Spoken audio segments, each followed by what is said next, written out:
ito po more than 30. Ito po siya ay nasabi ko doon, ito po sa nasa loob ng 6 months, no? So meaning the whole 6 months, more than 30 times po. At hindi po ito siya, kaya nga po isa yung pangalan. Ito po ay pinapaklaim po sa ating lotto agent, no? Kaya iisa po yung pangalan. Ito yung nagpapaklaim lang po sa PCS because there are a lot of reasons, like tulad natin dito sa Butuan, tricycle lang yung ano natin, yung means of communication. Medyo malayo po yung tinagurian nilang outlet. So, nasa mga 15 kilometers po. At saka yung agent naman, pumupunta sa opisina, nagkukuha ng supplies, nagsasubmit ng report. So, it's convenient for the debtor na pinapaklaim niya lang sa lotto agent. At extingent po yan. Mag-a-ID ka pa, mag-check kasi check yung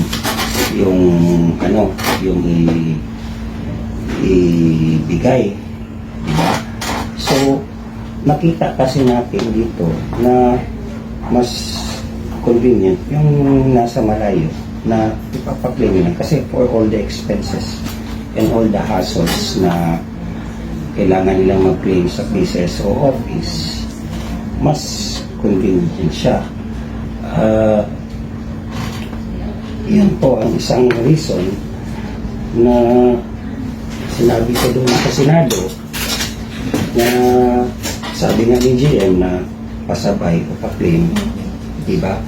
So, yun pong nangyari at hindi lang po yan sa dito sa Butuan. Pati sa ibang dinakater namin.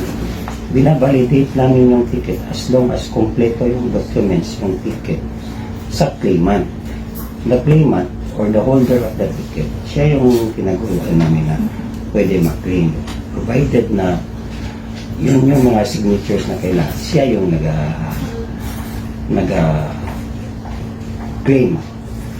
Now, kung tutusin sa 30 times na panalo, hindi po natin naisip sa isa sa anin na buwan yung talo.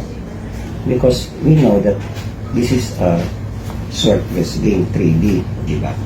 So, 3D, kung na 10 peso bet, mananalo ka ng 4,500.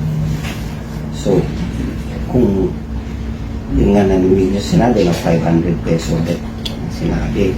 So, that would entail 225,000. Di ba? So, hindi lang na i-less tax pa yan ng 20%. So, matuturing ng 45,000 yung tax. 180 na lang yung 180,000 yung net niya na mag-claim.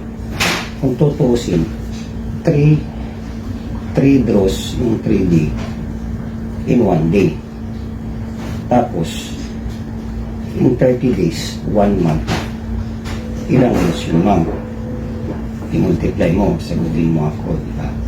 So, 90,000, 90 draws. Sorry 90 draws. Let me correct, 90 draws yun. So, meaning, 90 draws sa 6 months, ilan yun? 6 times 9, 50. Diba? So, there are 540 draws for the whole 6 months. 540 draws. 30 plus ang panalo niya. Sir, ito po ba sa Butuan ng buwito lahat yung mga yung sinasabing pagkapanalo ng isang tao? Ang claimant, siyempre, nalaman naman natin na lotto agent sa Butuan. Diba? So, kung sino yung nagpapaplay mo sa kanya, wala na sa amin doon. Basta ang tinagurian namin, it could be either na nasa area lang, it could be dayaw lang, no?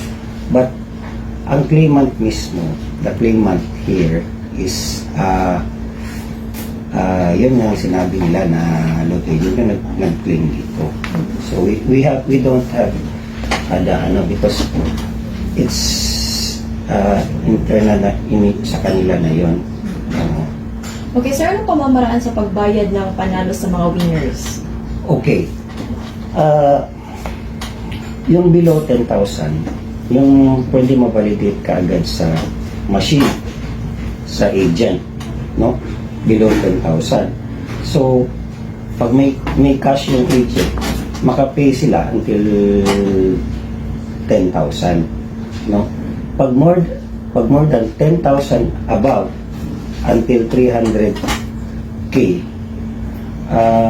sa branch ibabayad, no? So that would be entitled to 20% tolling tax, no? At saka we pay it by check, no? We verify the holder or the claimant of the ticket na may ID, valid ID, to minimum of 2 valid IDs, sisignature ta ng papers, the identity, saka i-issue namin i-verify namin yung ticket at i-issue namin yung payment kung magkano yung panalo kasi i-verify namin sa machine yun. Now, more than 10,000, 30,000, more than 30,000, I say, more than 30,000, he would claim it to Manila.